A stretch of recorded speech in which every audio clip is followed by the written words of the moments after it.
So hello and welcome to today's video. So a while back I did a video going over lost media surrounding Rockstar's Bully, and many people seem to enjoy that, so I thought I'd do a different episode, but this time based around Rockstar games as a whole. But before we begin, I'm just going to say because of the Bully lost media video, there's going to be no Bully featured in this video, because otherwise I'd just be repeating myself. And much like the previous video, we're going to be going over cancelled, lost and unreleased products. So let's jump straight in.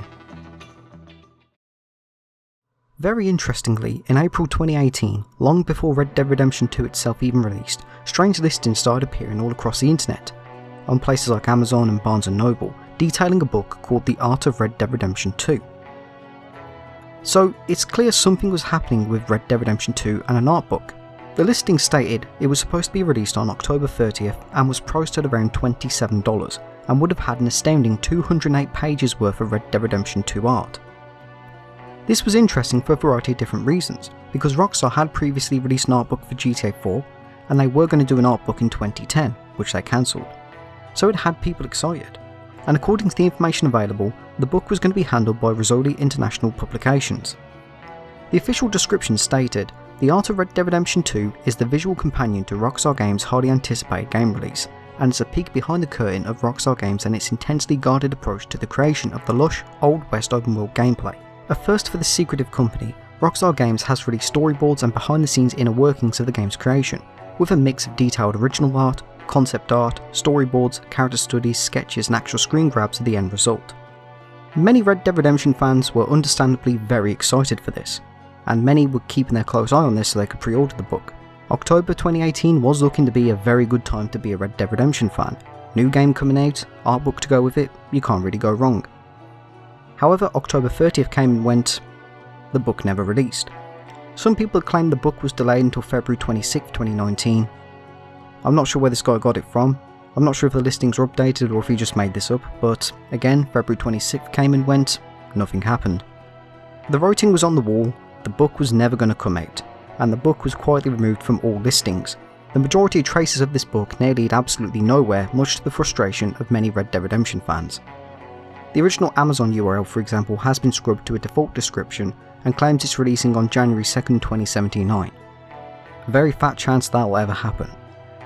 It's also worth noting that Rockstar themselves never officially announced this book either, so it's entirely likely the book never even got properly underway, and given no physical remnants of the book even exists, like promotional pictures, it is unlikely it'll ever surface, unlike the digital and Science of Rockstar Games one, where there are physical pictures of the book, which prove at least some publications were made. So the odds of this book ever surfacing are pretty much slim to borderline impossible. So this is one of those items I think we are never going to see. But as time has gone on, many Red Dead Redemption fans have discovered all kinds of concept arts from developer portfolios. But again, we may never know if this stuff was going to be featured in this book or not, and there's likely a lot of concept art that you're never going to see.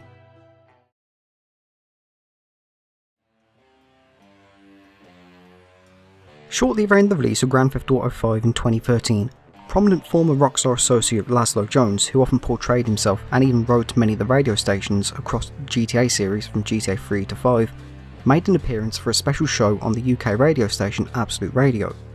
Unfortunately, Lazlow's entire segment on the show was never archived and currently remains completely lost. While no recordings of Lazlow's show exist, there are a few mentions of its existence. One was a tweet by radio host Pete Donaldson, who hosted the evening shows of Absolute Radio from 2010 to 2019. On a tweet that he posted on the 5th of September 2013, he mentions the show was going to take place on Sunday the 15th at 8 PM, obviously UK time. One of the only other mentions is from the site Video Gamer, which seems to regurgitate the article from Absolute Radio, which itself is now lost, which claims that Lazlow would be chatting with listeners and even playing tracks from the previous GTAs.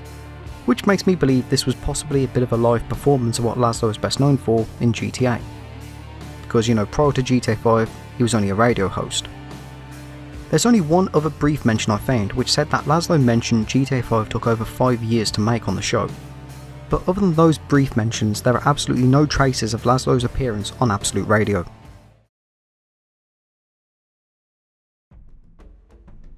So this is probably the strangest entry on this list, because it's a video about Rockstar Games, but we're talking about Halo on the PS2. And many of you probably see that and are saying, but Halo is not a Rockstar franchise. but let's discuss it anyway because it'll make sense as we go on. So as we know, Halo was an Xbox console exclusive, and if you're a Halo fan you might know Halo was in development as far back as 1999, it even appeared on the cover for Computer Gaming World. But there was an article from IGN posted in 1999 that mentions Rockstar Games had acquired the rights to publish Halo on console. The article IGN published was titled "There's a Halo Around the PS2", and the article states that while no official sources could confirm the PS2 game's existence, Bungie has said it is looking into next generation systems, including both PlayStation 2 and the Dreamcast. Despite the denials, publisher Rockstar has the console rights to Halo and has said on the record that the company is considering bringing it to the PlayStation 2. An official at Rockstar said, "I cannot confirm that Halo is coming for the Dreamcast or next generation systems yet. We do have the console rights and I wish I could tell you something, but I can't. It's too far off for us to make any announcements just yet." Ultimately, as we know, Microsoft acquired Bungie in 2000, a few months later, and made the entire game an Xbox console exclusive. So upon the acquisition going through, Rockstar definitely lost all the rights to Halo. All that remains of Halo on PS2 is a 5-minute video from IGN which briefly shows off some gameplay as well. So this is extremely interesting to me, because, well, as you can probably tell, I'm in my late 20s as I'm making this.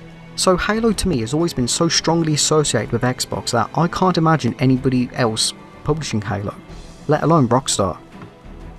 And another interesting thing to note is, if you know Rockstar and Take-Two, they have an incredibly strong tendency to acquire studios they've worked with before.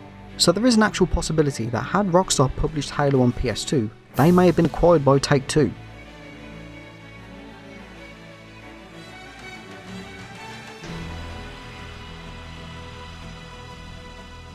Or alternatively, Rockstar may have acquired the rights to Halo given they acquired Max Payne and Red Dead from Remedy and Capcom. But it does seem that Rockstar and Bungie did enjoy good relations with each other, given they also worked together on Oni. So one of the very weird things about Rockstar games in their earlier years was they always wanted to make demakes of their more popular titles. GTA 1 and 2 were demade as accurately as they could get them to run on the Game Boy Color long after the original versions came out, and it seems Rockstar really wanted this trend to continue. As we know, Max Payne was also ported to Game Boy, there were plans to put Bully and the Warriors on Game Boy Advance as well, and of course, as you can tell from this entry, they also wanted to do this with GTA 3. Take-Two had given the rights to Destination Software to make a faithful one-for-one remake of GTA 3 as they could. The box art for this version of the game still exists. Interestingly, GTA 3 on Game Boy was announced in May 2001, long before GTA 3 itself was even released. So it is probable they wanted the Game Boy version to be released alongside the mainline console counterparts too, which is probably why the box art from the Game Boy Advance version is widely different as well, featuring a completely different logo. It's not entirely clear how far ahead GTA 3 on Game Boy was before it was scrapped and given to Crawfish Interactive instead, whom rather than do a one-for-one remake, instead opted to make a prequel, mixing in characters from GTA 3 and some new ones, and keep in mind this was before San Andreas and Liberty City stories. The main storyline for GTA 3 on Game Boy was going to be set a few months before the events of GTA 3 itself, and had our main character being a member of the Leone crime family, who was chasing down a mafia deserter who stole a large amount of money and was on the run across Liberty City. The game did appear to keep the title of GTA 3 however, as former developer Arnda Granlund actually posted multiple in-game screenshots, where we can even see it does have a very similar kind of menu style to the PC version of GTA 3. GTA 3 was also stated to have a multiplayer mode, with only 4 modes being available: LC Survivor, which was basically a deathmatch, City Circuit, which was just racing, Carjack Crazy, where you had to steal specific vehicles and deliver them to your garage, and Special Delivery, where all players fight over a package and the winner is the one who gets it to their base first, which sounds very similar to those business battles in GTA Online. Complete side note, but I do think it's weird how GTA 3 was going to have multiplayer on 2 different platforms, and on both platforms it got completely scrapped. Weird. However, in 2002 Crawfish Interactive had shut down, and Rockstar eventually had to give the project to Digital Eclipse, who would go ahead and make GTA Advance. A former employee hinted that Crawfish may have had some financial issues due to publishers not paying them on time. Now, before some of you assume that might mean Rockstar and Take-Two purposely screwed Crawfish, it wasn't them. He actually did mention it was with previous games they had actually finished, so before some people assume it was Rockstar and Take-Two, it wasn't. So that might be why Crawfish had to shut down, they weren't getting paid for the projects they had actually finished. and a few developers have briefly spoken about their visions and plans for GTA 3, and it's worth mentioning that a considerable amount of ideas that Crawfish had planned did make its way onto GTA Advance in some way, so many of the ideas used didn't go to waste. Now, an unfinished ROM of GTA 3 has surfaced online dated April 2002, but as you can guess, the entire game is incredibly unfinished. It's not even known how close to completion the original game was, but given Crawfish closed their doors in November 2002, it is likely there may be a more complete build of the game out there somewhere.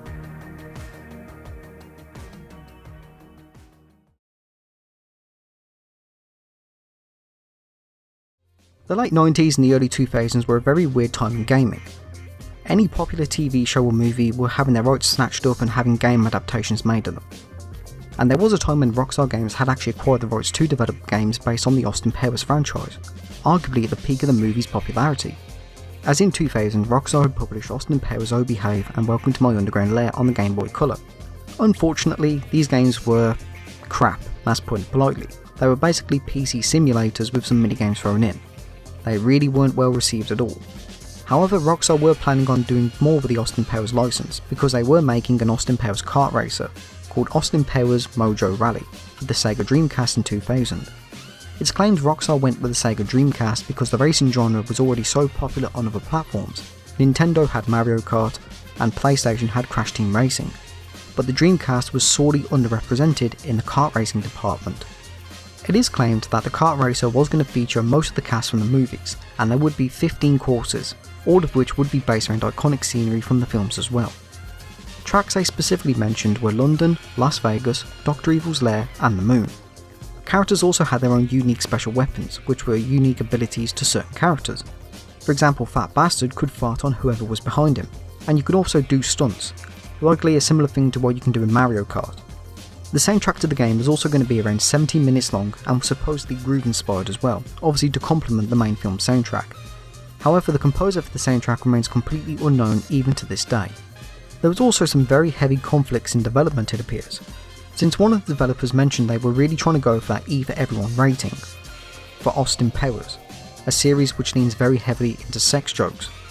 Some articles even state that the team were considering changing Fat Bastard's name to Fat Man to try and really hit that E for everyone rating.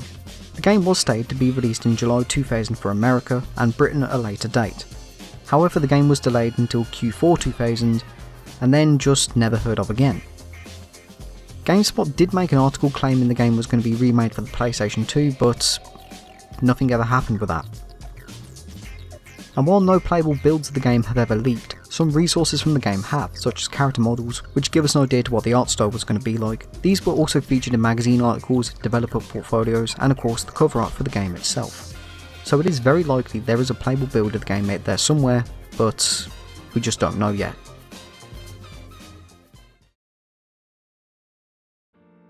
In 2003, there was an article posted to the site GameCubicle, which claimed that GTA 3 and Vice City were coming to the GameCube and Xbox after being PS2 exclusives for quite some time, and they were going to come out in around November 2003. However, as you can guess, November came and went, the Xbox versions released as planned, but the GameCube versions of GTA 3 and Vice City never released at all, and their existence has been quite debated in the community, given Rockstar's history of randomly cancelling ports of their games and of course their secrecy. I don't think Rockstar have ever officially announced if a project of theirs has been cancelled, so it wasn't entirely unbelievable for them to just quietly cancel ports of their two most popular games. However, this was debunked by former developer Obey Vermeer, who has actually said there were never any plans for GTA 3 and Vice City to be on GameCube to begin with. Not because of Nintendo and their possible aversion to violence, or problems with the GameCube's disc size, they just never had plans to begin with. And so that is it for today's video. Just a brief selection of some cancelled, unreleased and lost Rockstar products. I hope you enjoyed, and let me know down below if you want to see me do more of these. Thank you for watching and have a great day.